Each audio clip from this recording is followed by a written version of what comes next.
स्वागत है आपका भीम न्यूज इंडिया, देश के सबसे प्रमुख और विश्वसनीय चैनल में। आप देख रहे हैं भीम न्यूज इंडिया। नमस्कार, मैं आपके साथ हूं। आइए जानते हैं आज की ताजा अपडेट्स। देश और दुनिया में क्या चल रहा है उसकी पूरी जानकारी लेकर हाजिर हैं। सबसे पहले बात करते हैं आज के मुख्य समाचार की। अपनी मांगों को लेकर जेके फैक्ट्री के श्रमिकों का धरना लगातार जारी।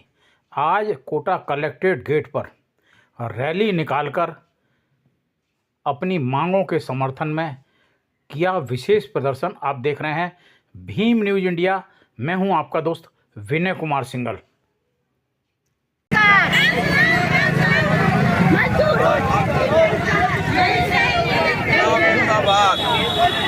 मजदूर एकता जिंदाबाद।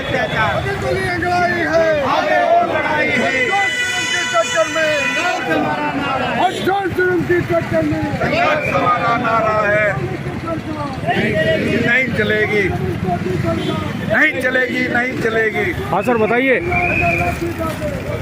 हमारा 18 फरवरी से लगातार जो धरना सुप्रीम कोर्ट के आदेश को लागू करवाने के लिए जेके की अराफात को जो ज़मीन ट्रांसफ़र की गई थी उसे अपने अधीन करके अपना जो है कब्जे में लेकर के, और जो कर्मचारियों का बकाया भुगतान था 500 करोड़ से अधिक जो अभी तक हो गया, उसे दिलवाने के लिए लगातार धरना देकर के हम ये मांग कर रहे हैं सरकार से। लेकिन ये गूंगी बेरी सरकार धरने के दबाव में ज़मीन तो अधिग्रहण जरूर करी, लेकिन अपने ही लोगों से मिल करके साठगांठ करके और अराफात को हाई कोर्ट में भेज करके इस प्रकार का बहाना ढूंढ करके जो हमें यहाँ पर मजबूर किया जा रहा है कि ये आंदोलन टूट जाए और मालिक और ये जो ज़मींदार यहाँ के हैं वो साठगांठ करके और इसका सौदेबाजी कर लिया जाए। लेकिन CITU लाल झंडे ने और जेके की यूनियन ने ये तय कर रखा है कि अब ये दलालबाजी, ये जो भूमिखोरों की जो नीयत है, बड़े बड़े यहाँ नेताओं की नीयत है, उसे पूरा नहीं होने देंगे। ये मजदूर उसका पर्दाफाश करते हुए अपने अधिकारों को प्राप्त करने के लिए चाहे यहाँ पर किसी भी प्रकार का कैसा भी संघर्ष करना पड़ेगा वो करके, और अपने अधिकारों की लड़ाई जो लड़ रहे हैं उसको अपने ताकत के बल पे तय करवा करके वो अपने अधिकार प्राप्त करेंगे। इसमें हमें किसी भी शहादत और कुर्बानी देने की आवश्यकता पड़ेगी तो हम देंगे, और लाल झंडे के नेतृत्व में, CITU के नेतृत्व में, CPI के नेतृत्व में ये आंदोलन दिनों दिन तेज होगा और सरकार को झुका करके हमारी मांगें पूरी करवाने, देनदारी पूरी करवाने में पूरा जो है हम लड़ाई को, संघर्ष को जारी रखेंगे। हाँ सर, बताइए क्या है ये 1997 में जेके फैक्ट्री जो है अराफात और जेके के द्वारा 2001 में जो समझौता हुआ था, उस समझौते के अंदर 2002 में अराफात को चलाने के लिए फैक्ट्री दी गई थी, लेकिन अराफात ने मात्र 1 यूनिट चलाई, वो भी 2 साल तक चलाई। इसके बाद इन्होंने फैक्ट्री को बंद कर दिया लगातार, और कोई भी मजदूरों की देनदारियाँ नहीं दिया उन्होंने, और लगातार दूसरी फैक्ट्रियों को चलाने के लिए जो उनसे बातचीत होती रही वो कहे चलाएंगे, लेकिन कोई फैक्ट्री नहीं चलाई। इसके बाद यूनियन ने लगातार कानूनी कार्रवाई करते हुए, मैदानी लड़ाई को लड़ते हुए इस मंजिल पर पहुंचे हैं, और 2023 में जब इनकी सुप्रीम कोर्ट को द्वारा जजमेंट आया, 2016 में भी जजमेंट आया सुप्रीम कोर्ट का, जिसमें उन्होंने हमारी रिट को तो खारिज कर दिया था, लेकिन उन्होंने कहा था रिहेबिलिटेशन स्कीम इज कंटिन्यूअस, पुनर्चालन स्कीम लागू रहेगी, और जो भी FIR और FIR का जजमेंट होगा वो हम उस पर हस्तक्षेप नहीं करेंगे, वो लागू होगा। इसके बाद 2019 में जब 2017 में इन्होंने गलत तरीके से ज़मीन का स्थानांतरण करने की कोशिश की, तब हमने इसमें ACB में केस लगाया जिसमें चंचल ठाकुर थे, और उस केस को लगाने के बाद में जब उनसे हम दोबारा मिलने के बाद उन्होंने बताया कि आपकी बात जो जायज़ है, क्योंकि इसमें जो है निश्चित तौर से भ्रष्टाचार की बुआ रही है, और सुनियोजित ढंग से इसको जो है इसकी ज़मीन को, भूमि को परिवर्तन किया गया है, इसलिए जीत निश्चित होगी। आप लगे रहिए, और उसी के आधार पे हम लगातार आज काम करते आए हैं, और 2023 में जब सुप्रीम कोर्ट ने दे दिया कि भाई इसकी लीज भी तुरंत प्रभाव से कैंसिल की जाए, ली जावे, चूँकि ये कारखाना नहीं चलाया और सरकार के हाथ में दे दिया। सरकार को एक बार इसने चांस दिया है कि अगर ये मालिक चलाना चाहे तो ये कारखाना चलाने के लिए सरकार के पास स्कीम दे सकता है। अगर सरकार चाहे तो इस कारखानों को इसको चलाने के लिए पुनर्दे सकते हैं। लेकिन सरकार देगा क्या कि इसके द्वारा कोई मशीनें नहीं रखी गई। 2017 और 18 के मध्य में इसने सारे मशीनें खोल ली और पूरा मैदान क्रिकेट का बना दिया। इसके बाद लगातार हम लड़ाई यही लड़ते रहे।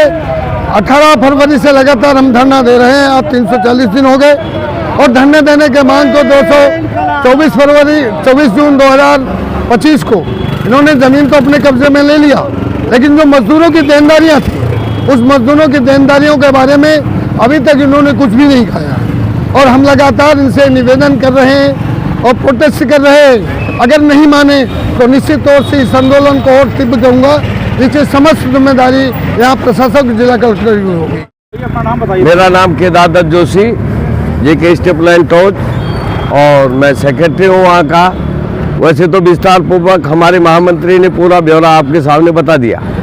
अभी 8% जो चल रहा है, सुप्रीम कोर्ट के आदेश के अनुसार जो हमारे धरने का दबाव था, हमारे ओम बिरला जी जो स्पीकर भी है, हम उनकी कंस्टिट्यूंसी में है, यहाँ के सांसद भी है, उनने जून में जमीन को समाप्त किया, KDA को सौंपा, कोटा डेवलपमेंट अथॉरिटी को। वहाँ हम मुकेश चौधरी जी जो सचिव है, ममता त्यागी जी जो वहाँ कमिश्नर है, उनसे हम दो बार मिल चुके हैं। ममता तिवारी हैं। हाँ ममता तिवारी जी जो वहाँ कमिश्नर है, ज्वाइंट कमिश्नर, उनसे हम दो बार मिल चुके। हमने कहा जमीन आपने समाप्त की है, हमारा 25% सुप्रीम कोर्ट के आदेश के अनुसार हमारा जो देनदारी वो बन रही है, या तो हमें जमीन अलॉट कर दो, अगर आपको पैसा नहीं देना है एक तहसीलदार को डिवोट करके हमें जमीन समाप्त कर दो, अन्यथा हमारा जो आपने जमीन समाप्त की है वो आपने पैसा क्यों रोक रखा है। उनसे लेकर यहाँ तक कि इवन बिरला जी और कलेक्टर साहब तक एक ही भाषा बोल रहे हैं कि आपका कोर्ट में, हाई कोर्ट में कुछ इसने रीट लगा रखी है, हर व्यक्ति को अराफात के द्वारा ये रीट लगा रखी है, जबकि वहाँ पूरा कारखाना 10,000 करोड़ की जमीन बेच चुका है। वो सॉरी मशीनरी बेच चुका है, लेटेस्ट प्लान था जिम्मर प्लान, पूरा मैदान साफ है, वहाँ कुछ नहीं है। ऐसा लगता है सरकार और अलाहाबाद ग्रुप जानबूझ के इसको डिले कर रहे हैं। और मैं आगे ये स्पष्ट चेतावनी यहाँ के ब्यूरोक्रेट्स को, यहाँ के एडमिनिस्ट्रेशन को, खासतौर पर भजनलाल की सरकार को, जो इस तरीके से पूंजीपतियों के तलवे चाट रही है, उनके पक्ष में राजस्थान राइजिंग की बात कर रहे हो, यहाँ पूरा इंफ्रास्ट्रक्चर खड़ा है, कोई भी IT सेक्टर यहाँ आने को तैयार है। प्रेम जी, अजीत प्रेम जी जो बेंगलुरु के हमारे हिंदुस्तान के टॉप कॉर्पोरेट घराने के हैं, वो तैयार बैठे हैं। सरकार इसमें ढील क्यों दे रही है? इसका मतलब सरकार या भूमाफियों के दबाव में है। हम इसको इतनी आसानी से नहीं छोड़ेंगे। हमारे तमाम पॉलिटिकल पार्टी से, इंडिया गठबंधन वगैरह से, व्यापार संघ से, और कोटा जिस तरीके से आप बेरोजगारी की हालत में जूझ रहा है, तमाम लोगों से हमारी बातचीत हो चुकी है। बहुत बड़ा ये 27 तारीख निकलने के बाद हमारा यहाँ बहुत बड़ा आंदोलन हम यहाँ करेंगे, और यहाँ पे सारे ब्यूरोक्रेट्स को, यहाँ के कलेक्टर साहब से लेकर सारे ब्यूरोक्रेट्स को, जनप्रतिनिधियों को घर से बाहर नहीं निकलने देंगे। आप देख रहे थे भीम न्यूज़ इंडिया। यदि आपको हमारे द्वारा दिखाई गई खबरें पसंद है तो प्लीज़ हमारे चैनल को यूट्यूब पर सब्सक्राइब कीजिए, लाइक कीजिए, शेयर कीजिए, कमेंट्स कीजिए। आने वाले नोटिफिकेशन के लिए बेल आइकन का बटन दबाना ना भूलें। भीम न्यूज़ इंडिया को आप फेसबुक और ट्विटर यानी X पर भी फॉलो कर सकते हैं। बने रहिए हमारे साथ, देखते रहिए आपका अपना लोकप्रिय चैनल भीम न्यूज़ इंडिया। आपका